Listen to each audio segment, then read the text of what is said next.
To our next speaker, who's Tatsara Nanayakara, a researcher at the Future Medical Healthcare Research Lab in Pukyong National University in South Korea, and who's going to present his work on enhancing theta rhythms in dementia rehabilitation through virtual reality, a machine learning approach inspired by hippocampal oscillation studies.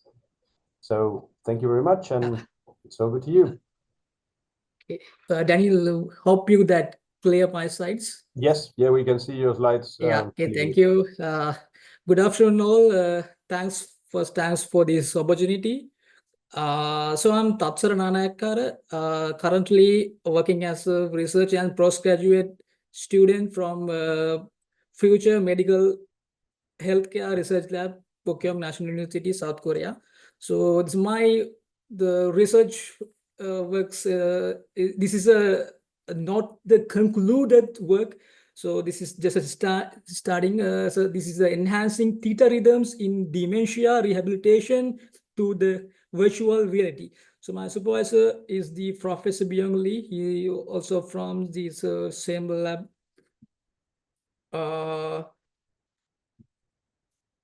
So I thought that this kind of digital healthcare research is need for the future. So in introduction, population is aging. So we know the 1/3 of us will die with dementia.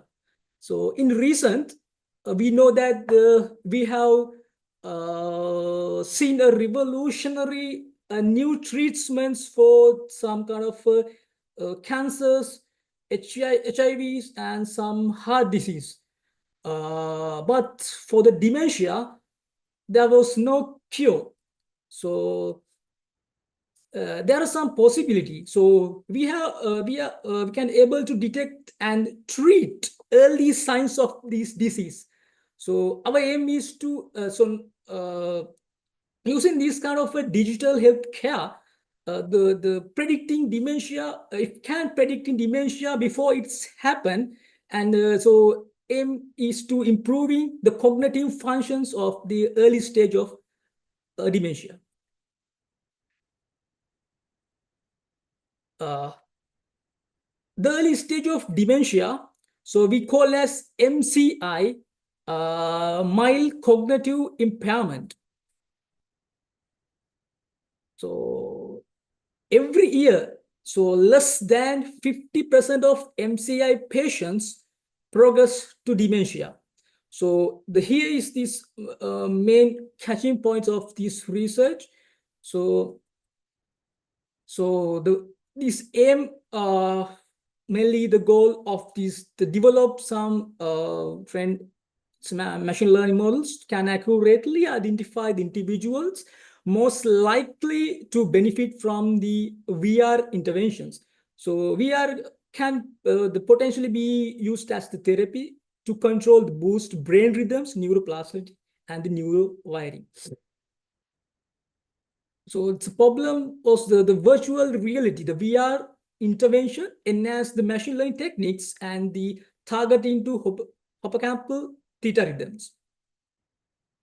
So there are some related studies. So we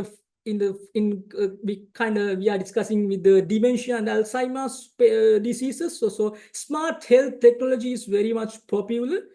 So the researchers use some IoT, RFID, some sensors to monitor the patient's safety and automate some meditation and daily routines, as well as there are some wearable sensing systems. So that researchers developed some RF sensors based on systems for detecting the brain and some neuroimaging. So analyze brain structures changes using some PET MRI scans with advanced speech extraction techniques using deep learning, and speech and language. So employs natural language processing and machine learning to early detection of the cognitive disorders, and the genetics and the blood biomarkers, as well as some EEG and rental imaging.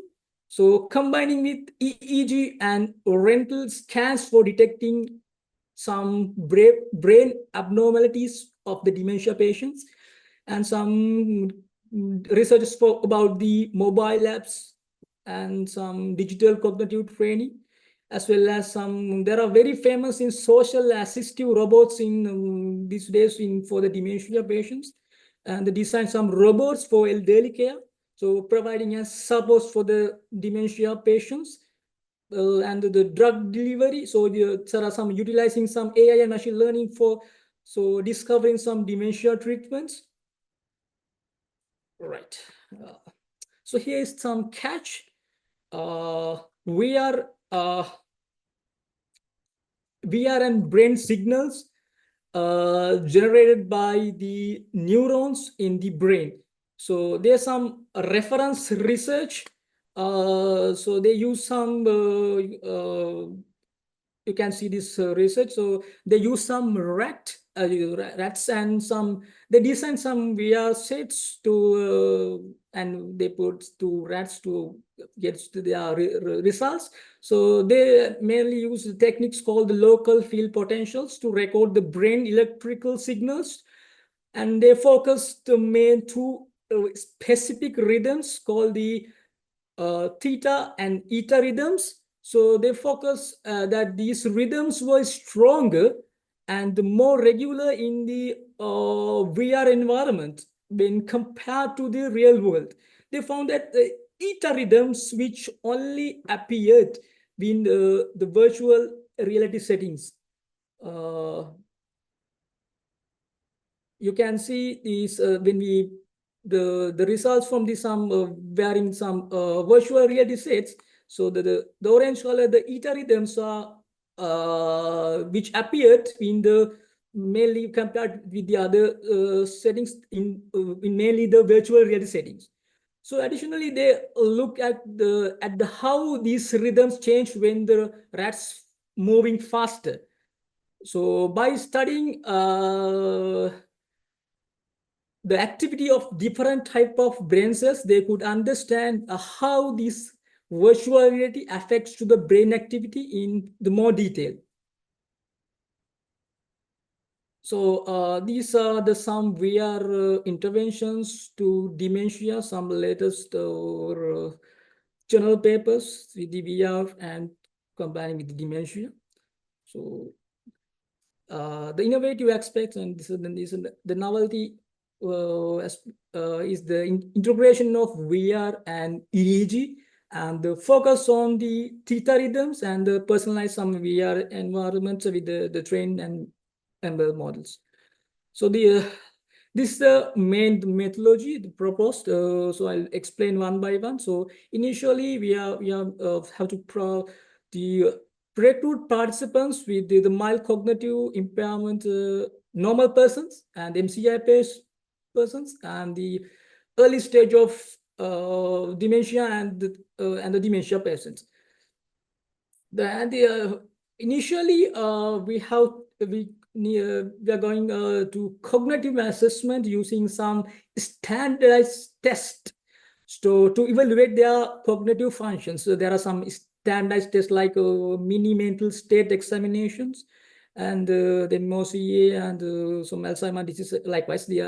So there are some kind of a test. So asking about the current date, locations, or else the naming of 3 objects. Likewise, there are some approximately some 10 to 15 minutes standard test. So next is the VR environment development. So develop these likewise in a natural environment. So allow the users to explore and patients to navigate freely, and some dynamic environments. So creating some the changing weather conditions, day and nights, and they can interact with this, and the personal the interactive elements like the patients can using headsets or opening doors, pressing some buttons likewise. So in advance in this research, we need to create some the personalized avatars as per the patient to patient. So So as per their in the virtual home environment and their interactive memories. Next is conductive session structure. So using so for that we use non-invasive EEG headsets to ensure the participant comfort and the ease of use. So normally the regular VR sessions 2 times per week over the determined period of 12 weeks likewise. And then EEG data collections. So we have to record these EEG recordings before the VR interventions, during the VR intervention, and after the VR intervention likewise.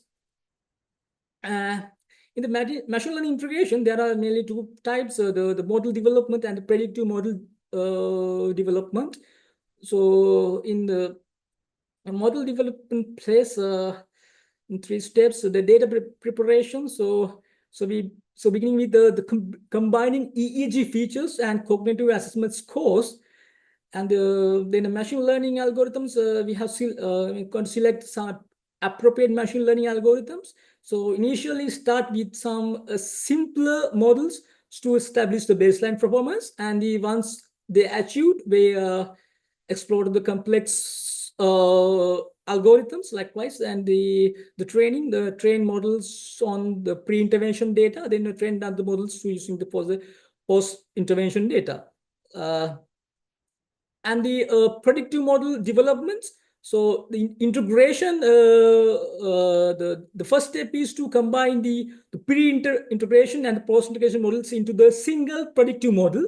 Then we are going to next step as a user interface, creating some user interface. So we focus on the creating user-friendly interface. This so interface allow to us to input some EEG data from new patients and to the modules. Then prediction. So models using these user applications, the models can use trained models to predict of the cognitive impairment of each individual. This result quickly enabling healthcare professionals to make decisions about the effectiveness of VR-based rehabilitation. Now the development and the validation. So first we are going to pilot testing. We conduct this pilot testing of the predictive model with new participants, patients, to ensure the accuracy and the reliability, and the feedback loop to collect the feedback and further validate the module predictions by comparing them with the actual post-intervention outcomes. So expected outcomes, so VR and machine learning, the integration can accurately identify the elderly individuals most likely to benefit from such interventions. So improve the cognitive functions in the early individuals with mild cognitive impairment and the early stage of dementia. So these are some challenges and limitations when we encounter during this kind of research. So the problem with recruiting elderly MCI patients, and some the patient's comfort, and the ethical and privacy concerns. So difficulty with some MRBs like an EEG data quality, the personalized. So to create some personalized VR content and the long-term efficiency. At the conclusion, so in this innovative approach, so it can accurately identify individuals the most likely to benefit from this VR intervention, and the potential impact the improving cognitive functions, and the potentially slowing the progression of MCI and early stage of dementia, and scientific contribution, advancing understanding of VR role in modulating brain activity and enhancing cognitive outcomes, and the future directions about the developing the non-invasive VR-based rehabilitation programs to improve the quality of life of these dementia patients and the caregivers. Thank you for the opportunity. Thank you very much. Thanks a lot. Thank you. And